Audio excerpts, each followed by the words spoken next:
Well, good afternoon, financial professional. I'm Dan Peterson, privilege of being president and managing partner here at E4 Insurance Services and representing a fantastic team. And I want to welcome you to the Brew. We're building relationships every week. Thanks for tuning in today. For those joining the Brew for the first time, welcome. We like to start the Brewcast by celebrating today's national days. It is National Scribble Day. So get out that coloring book and scribble away. It is National Little Red Wagon Day. Mason was just telling me about his little red wagon. And National Spanish Paella Day, which Mason and I were comparing notes. He likes paella, and I said, I love paella, but only when I'm in Spain. So get that box of Zatarans, I guess, and make yourself some paella this afternoon.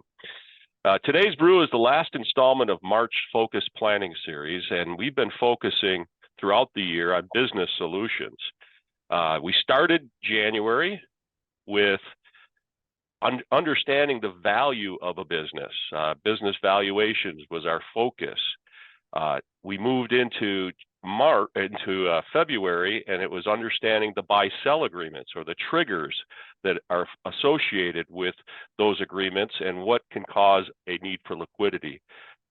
This month, we focused in on key person protection and executive benefits.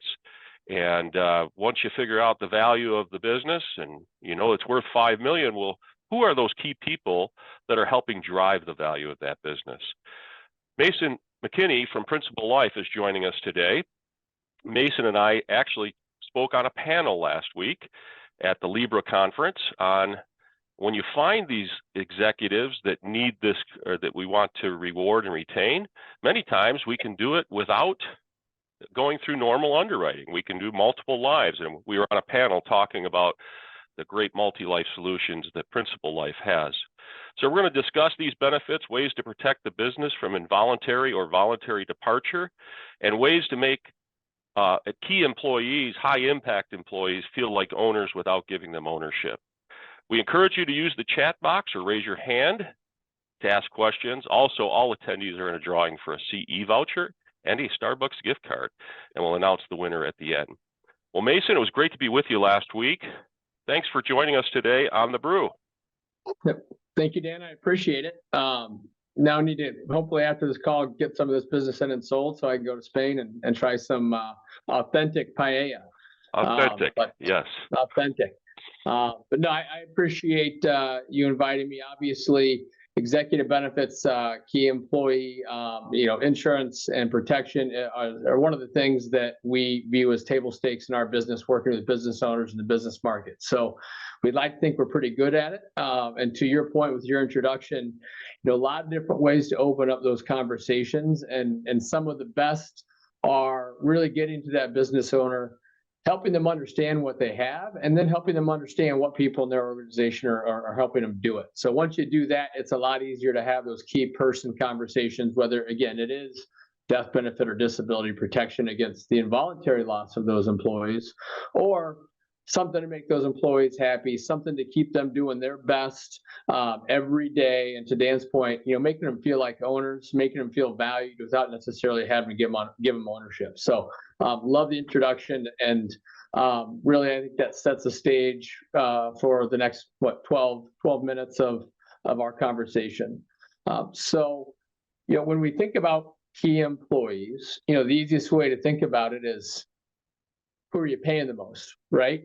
Generally speaking, the most important people to an organization, are getting rewarded somehow, but that's not necessarily the end all be all in how you keep them and make them happy and make them feel valuable.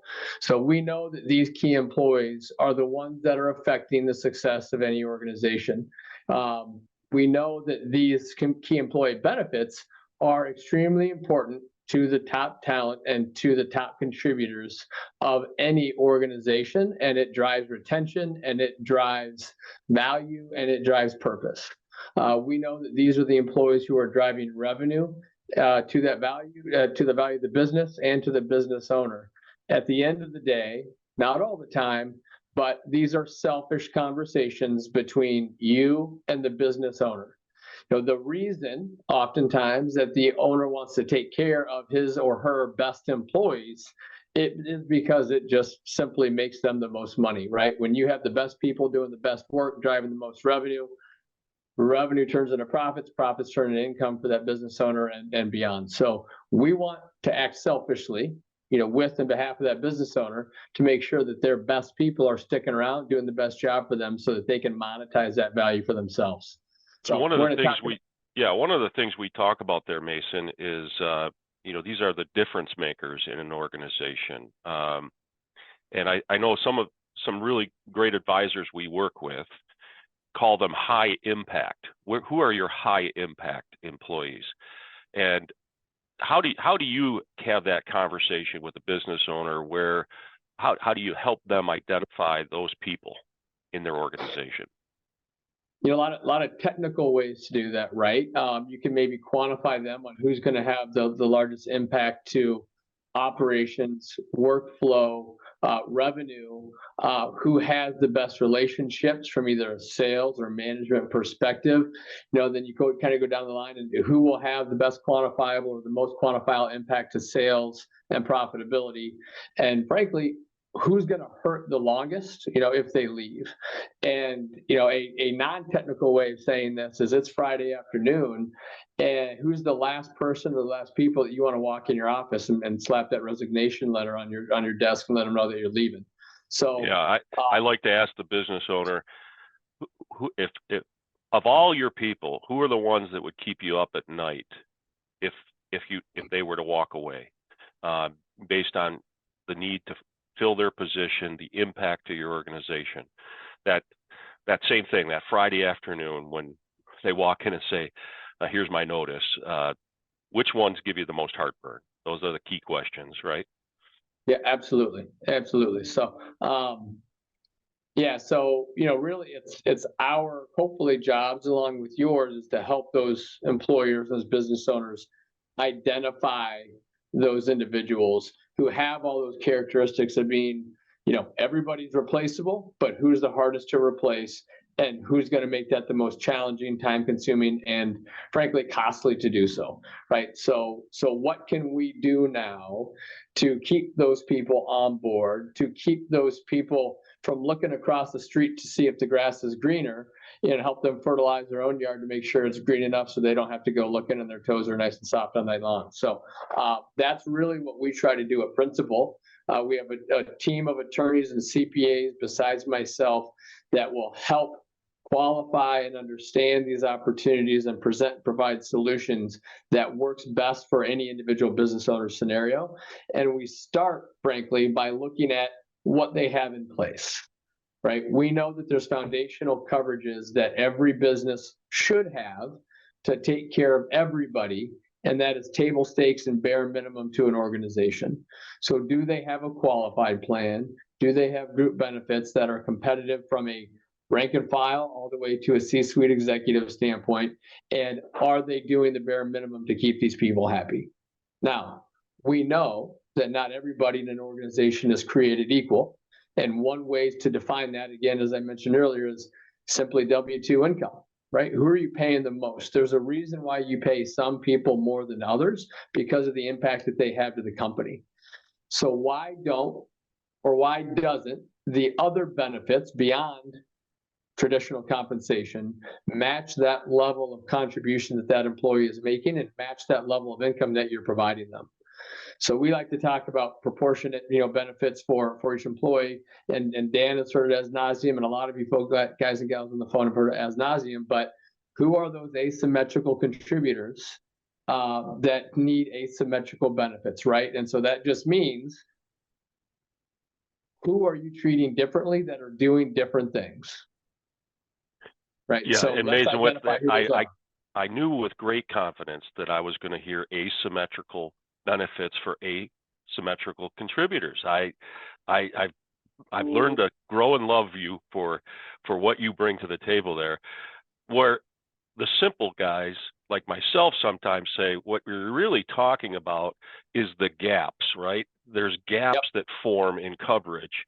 And when you have that high impact, that asymmetrical performer, where's the gaps from the rest of the people that you're just providing the base benefits to? So Yeah. Yep, absolutely. And again, first we identify what they have, right? And the more money you make, and I'm going to toggle down here to something else just to demonstrate that a little bit, where, the more money you make, the more problems you have, right? As a wise man once said. And we can look at that and say, you have, X amount of income, you're making $250,000. You have a maximum capability of contributing $23,000 to your 401k this year. You know that from a retirement aspect, you want 80% of your income replaced, but you know that Social Security benefits, qualified plan retirement benefits, as well as any personal savings are only going to cover so much. And generally speaking, the more that you make, the less that those benefits work to replace that income. And so that gap that you're talking about, Dan, widens with the more income and the more money that you make, because those benefits can do less and less and less. And so that could be from a retirement plan perspective, right? You're limited in what you can contribute. If the rank and file aren't contributing, you have corrective distributions. And so maybe you can't even put in the full 23, and you need a way to save more in a tax advantage basis. And generally speaking, you're a lot happier when your employer or your boss is helping you do it. Look at that from a life insurance perspective and a disability income insurance perspective. Disability income, your group benefits cover 60% of your income. Sometimes it's up to a base salary, doesn't include variable compensation, and it's likely capped at a number something like $10,000. Well, anybody who's bringing in more than that has a significant gap in their earnings. Should they not be able to come into work today, they fall off the ladder, they cut their hand off, cutting down a tree, whatever it is, they need to be able to replace that income, and those group benefits aren't enough. Lastly, as Dan and I spoke about last week, using life insurance and guaranteed issue life insurance to expand on that group life insurance benefit, usually capped at $50,000 or something close to that, will help provide them with a much more meaningful death benefit that will replace much more of their income than their group benefits could ever do. And it's cost effective for those employers to do that, and makes a real difference in those employees' lives. yeah, it really does.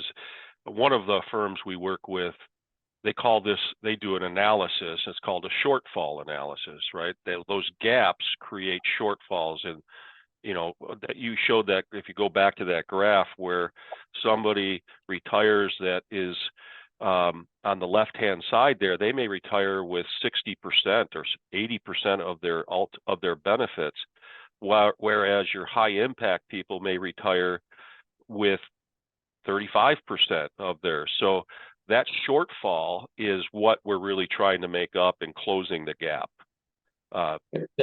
Good stuff there. Absolutely. So who does it work for, right? The easy answer is any business that have employees that are irreplaceable, right, in their minds. We are one of the few, if not the only carrier now, that administers all of our business, right? And we administer all of our business generally free of charge and complimentary to the business and to the agent. We do have our traditional non-qualified plans and our institutional plans that have admin charges, but most everything we do in our market, that SMB market, is administered free of charge. So we know who's buying this. We know what types of policies and plans and concepts and solutions we have on the books. And so you can see here where the majority of our successes lie. And I can compartmentalize these in a few different macro kind of industry levels, where you look at construction, manufacturing, where you got a few people making a lot of money, and you got a lot of rank and file, hopefully making good money. And so you look at things like corrective distributions, you look at things like caps on the 401ks, where you can't satisfy the entire organization, and the majority of the employees aren't allowing those top earners to do as much as they need to do to fill those gaps and to fix those shortfalls. And then you look at professional, scientific, technical services. So we're talking doctors, attorneys, CPAs, engineers, where thought capital stuff, we got a lot of people making a lot of money, right? Where they could all be owners. And so maybe a traditional qualified plan doesn't make sense or doesn't work for various different reasons. And they all need an outlet to stick some of those dollars into that will provide additional, tax advantage savings and or provide life and disability income benefits that exceed whatever their group benefits may provide. So seasoned businesses and those types of industries are going to be fantastic for these conversations, because all those businesses have tremendous value, and there's different reasons why those high income earners can't do what they want to do from a retirement protection and income protection standpoint. Yeah, how does key person insurance, because that's been one of our focuses this year, early on in the year, how does that focus, how does that fit into this overall strategy? Yeah, I mean, I think just like talking about the buy-sell agreement, right? You don't have a problem until you do. And I think generally speaking, we're leading with the protection element of all of this before we kind of get to these other really important, opportunities where are you protected if you and or your business partner become dead or disabled, right? Now, who are those main income drivers? Who are the revenue drivers? Who are these key employees? Are you protected, and can you withstand that loss of revenue and that recovery time to replace an individual if they become dead or disabled, right? And so we need to make sure that if Danielle doesn't come into work, is E4 gonna be okay? And I would argue that it may not, just because of all the things that Danielle does, but that's a sidebar conversation. And we need to make sure that we're protecting that company and infusing that company with liquidity to be able to hire the 7 people that it would take to replace Danielle. Yeah, that's a key point. And in our experience, as we've done more and more of this business, Mason, the protection piece of that can really, it isn't a huge percentage of payroll. It's usually less. It can be less than 1% of payroll with fully guaranteed underwriting, without evidence of insurability for a select group of management or leaders within an organization. So it is a great place to start, and then move into the gaps really of other things that you can do. Yep. No, absolutely. And, obviously some of those things you're going to see on that screen where, let's make sure the business is protected. And then let's kind of go through these different potential opportunities and see which ones are most important to that employer. And frankly, that could be cost driven. It could be people driven. There's a lot of different reasons why they would focus on one over the other. But I to like Dan's that. point, Yep. Save enough, yep. Protect enough, replace enough. Yep. Where do we want to start? It's the exact same conversation, different solutions, right? And so we get into that. You've gotten past the key person conversation. You provided that protection of that from the loss of that key employee.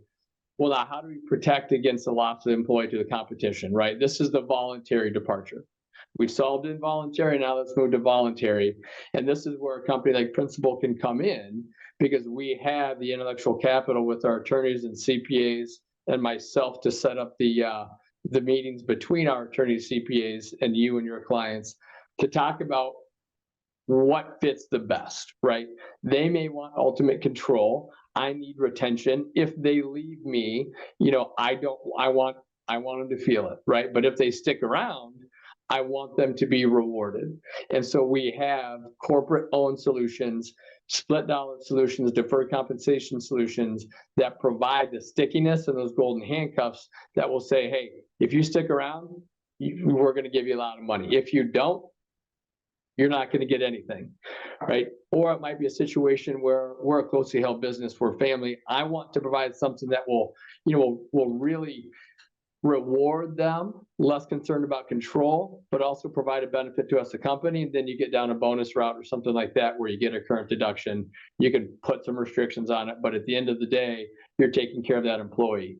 We ask you to be able to have a conversation around, we know they have a deferred comp or a non-qualified need. Help us understand what that is, qualify that opportunity, and then we can plan around that. And then eventually the product and the end up solution will fill itself in and make that part really easy. So this is kind of getting to the how we do this, right? Yep, absolutely. How we implement. Yep. And as we stated earlier, it just depends on what we're working with. We have implementation solutions for S corps, C corps, not for profit. They're potentially the same or they're potentially very different depending on what their priorities are and who they want to provide the benefit for.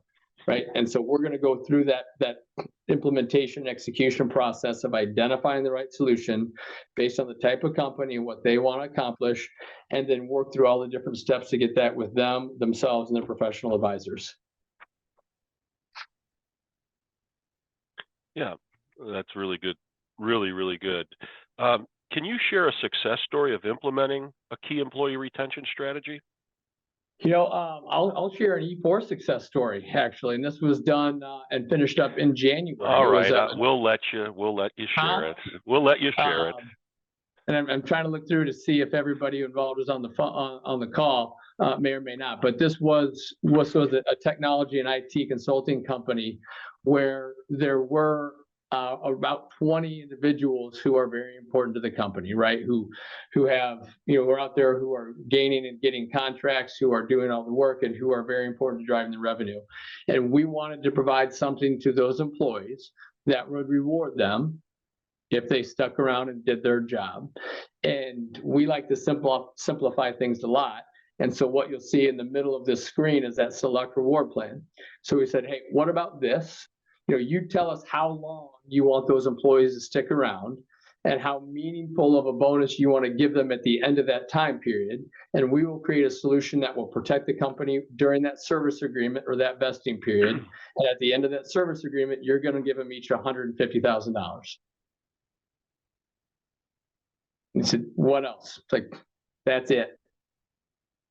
We fund and finance through cash value life insurance policies that are owned by the company. If they leave prior to that service agreement vesting period, they get absolutely nothing. See you later. You keep the corporate asset. You can retain that key person insurance on them. You can loan against that cash value. You can take withdrawals. You can surrender it and redeploy those assets. Your money, you do what you want with it as a business. But if they stay, they've driven a lot more than $150,000 of revenue towards the company over that time period, and you are now happy to give them that bonus, and you're going to be able to go there and hopefully enter into another agreement to keep around longer. So at the end of the day, we implemented a guaranteed issue solution to Dan's point earlier, where transactional underwriting, few questions: are you fogging a mirror, and have you been to the doctor in the past 3 months, right? Assuming you can answer those questions properly, few signatures, the financing of those policies are done. We're now driving those cash values up over the next 10 years. And if they do what they're supposed to do per the agreement, the company is financially obligated and contractually obligated to paying them out a lump sum dollar amount at the end of that 10-year period. We did that for all 20 of those execs, about $150,000 in total annual contributions to the plan. And all they have to do is continue to come in and do their jobs, and they get paid. Yeah, that was a win. That absolutely. Yep, for sure. So that's probably one of my favorite ones of the year so far. And again, you don't have to be the subject matter experts, but you have to be able to identify when there's an opportunity, a need. Work with your E4 partners who will hopefully bring us in if needed to help with some of that and allow our professional team of advisors or attorneys and CPAs to help out as well. And then we can kind of take it with you and or for you and alongside of you from really pre-sale to post-sale. And then, oh, by the way, we do all the administration on the back end. We're not gone once that policy's sold. Right. And I know advisors that are, getting gray hair like myself, and that's a big consideration, is who's going to be there to help administer this after retirement for that advisor. And that's one of the things that Principal really provides, is that turnkey identification to administration of the entire plan. So yep, absolutely. So we have RFPs, we have fact finders, we have things that will help you get the ball rolling if needed. But honestly, the simplest timeline is you find an opportunity, use the fact finder, call your friends at E4. They will help you qualify it, get us involved if and when needed. we're going to help through the point of sale consultation as needed, implementation, product design, and then that BMA or Business Markets Administration support on the back end. And we have great people to help you. So, we're really excited to work with everybody here. We've had a tremendous amount of success with E4 in general, and hopefully that continues. You guys are great partners, some of the best out there, and we just really, look forward to having a great 3 quarters with you to finish out 24 strong and hopefully find a few of these things. Absolutely. We're off to a great start with Principal for 24 after a really tremendous 23. So we see the worth and the value of what Principal brings to the table in so many ways, and we've just been expanding that business. It's been awesome. Well, Mason, just to recap, we've gone through, and if there's any questions, please unmute yourself and feel free to ask or put a question in the chat box. But in January, again, we started with identifying the value. That was really the key of the business. In February, moved into the liquidity events, the triggering events, understanding the buy-sell agreement between partners or the transition plan, what that's going to look like. This month, the key person that's helping drive that value.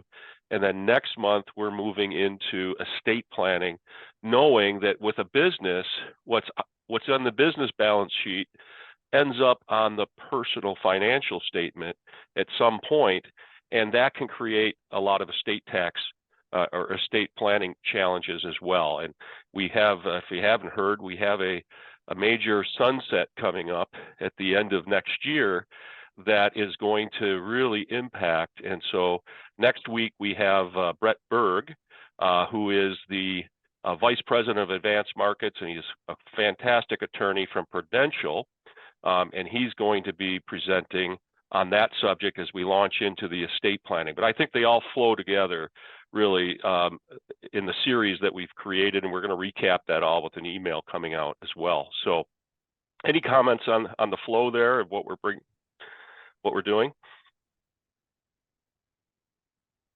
I think it's great. Okay.